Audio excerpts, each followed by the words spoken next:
But it is still crazy though that when it comes to Team USA, people have been, and I don't actually think that it's not necessarily the fault of Caitlin Clark or the Caitlin Clark fans.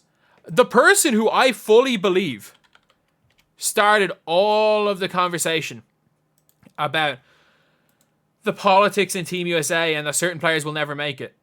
It was Enrique. It was Enrique. And I think she was right. Enrique was on the money. Because she said it and then goes and wins All-Star MVP. She said it.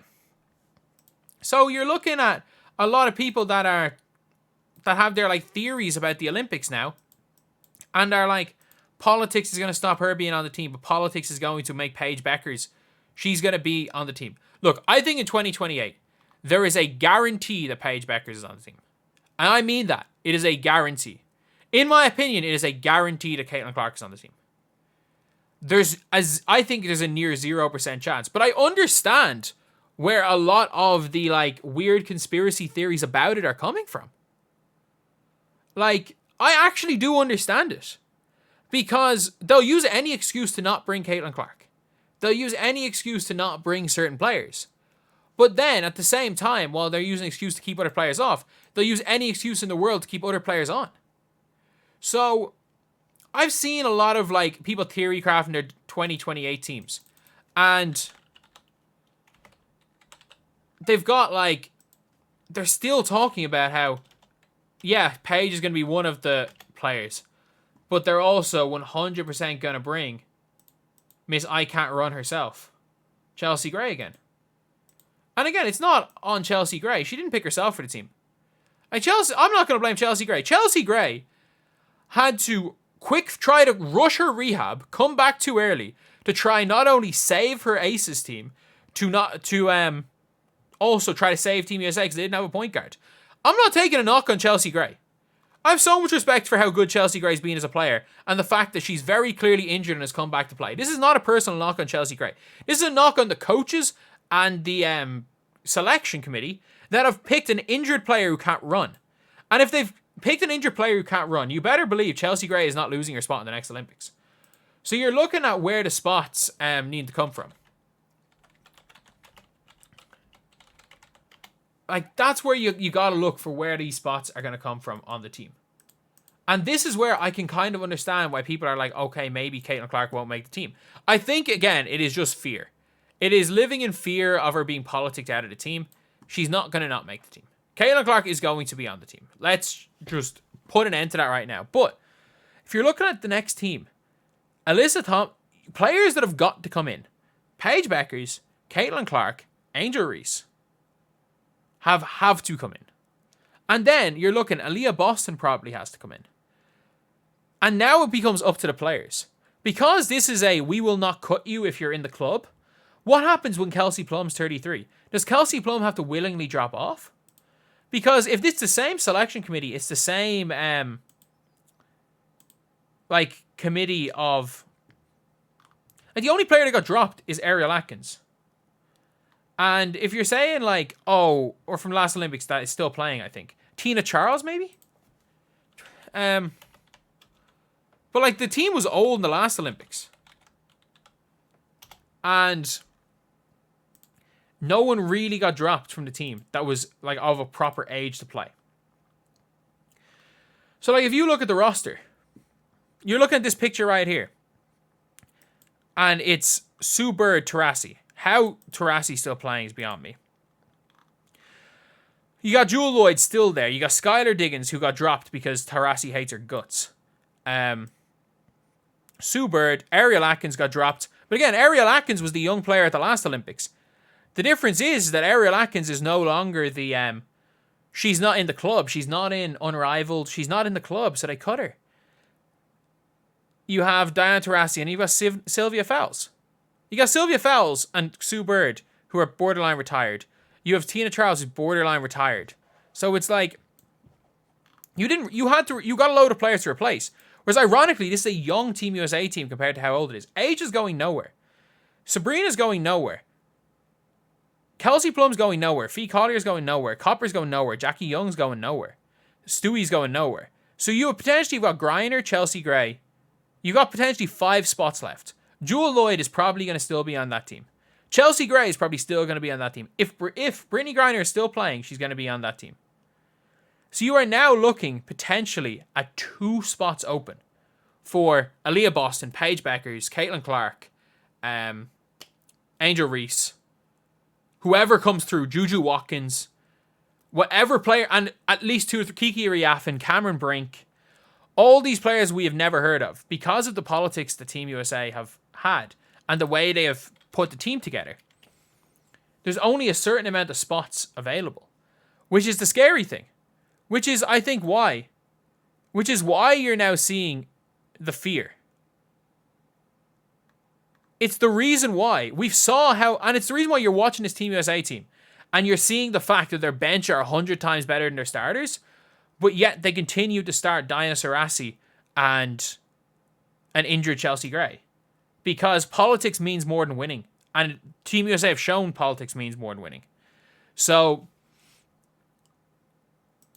who's to say?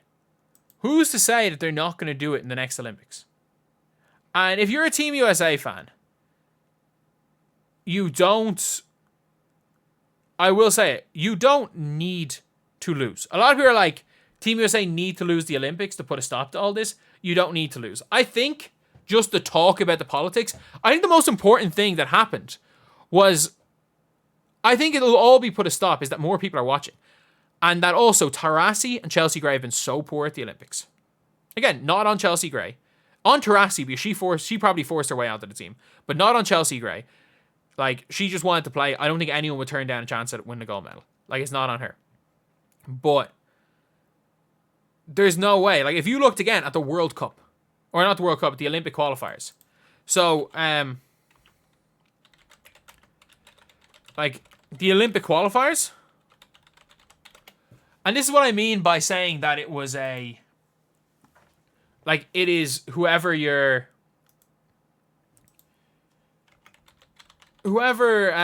your friends. Whoever's your friends are going to make the team. So if you want to look, again, Team USA. So USA were in a really, really tough group. They had to face, well, not even really tough group. They had to go and face, again, they face good teams. They face really, really good teams to qualify. Well, a good Belgium team. But if you look who their second top scorer was. In qualification, their second top scorer was Ryan Howard. Do you know who didn't make the team? Ryan Howard. Ryan Howard did not make the team. If you want to look, again, at, minutes and points per game. And they almost lost the game, by the way. Ariel Atkins. Ryan Howard, again. Ryan Howard averaged 13 points a game in 11 minutes a game. Diana Taurasi, 3.7 points per game. 3.7. Ryan Howard averaged 10 more points per game than her. And they picked Taurasi. Yes, they brought Ryan Howard 3-on-3. They picked Taurasi over Ryan Howard. Taurasi was playing less minutes in the qualifiers than Ariel Atkins. And let's say you might be saying, oh, they won these games by a lot. Let's go to the Belgium game. The game that mattered. The closest Team USA have had to losing a game in years. They were down start to finish. They fluked it. They absolutely fluked this win. Fair play to them, but they fluked it. Let's take a look at the box score for Team USA. And this is the game that matters, by the way. Ariel Atkins, 12 minutes. Actually, to be fair, Ryan Howard did not play. Diana Taurasi, 6 points, 0 of 4 from the field. Stinks it up. And again, this is what happens. When you've got games when you're going to win. When, you're going to win. You're going to see 16 minutes and starting 5, Diana Taurasi. Diana Taurasi stinking it up, starting 5, averaging 3.7 points a game. She's still going to start. So they freaking politic the team. The team was picked on politics. And if you're Team USA, you need a close game. You don't need them to lose. But you need a close game. You need a scare against France, a scare against Belgium. Because if that scare against Belgium had happened in today's day and age where people are actually watching women's basketball, you better believe Diana Taurasi, Chelsea, none of them make the team. They would be scared of losing. They would be so scared of losing. They'd be scared of, after seeing them pick a team that they almost lost with, they'd be scared of what the hell the backlash was going to be. for like picking the team after they almost lost with this same team. There were some players that would not have been guarantees. They really wouldn't. They really would not have. But look, it's team politics right now, so yeah, it is what it is. It is what it is. And I think this Olympics is going to stop that. But if the Olympics doesn't, if the Olympics does not stop politics Team USA, there is only 3 to 4 spots available for, again, all of Kiki, Cameron Brink, Caitlin Clark, Paige Beckers, Hannah Hidalgo, Juju Watkins, all of these elite players coming through. Aliyah Boston, Maddie Siegrist, Ryan Howard, like basically Alicia Gray, Ariel Atkins. So a team that could beat them, a team that could beat this current USA team. There's only like 2 to 3 spots available for all of them. Because it seems like once you have a spot, you got a spot for life. Unless, of course, you're not in the crew like Ariel Atkins, not going to Unrival, not doing anything, then you can get dropped. Doesn't matter if you're better than the guys we picked. If you we'll cut you because you're not in the clique. Anyway, that's the video. Yeah, thank you guys for watching. Please like, comment, and subscribe.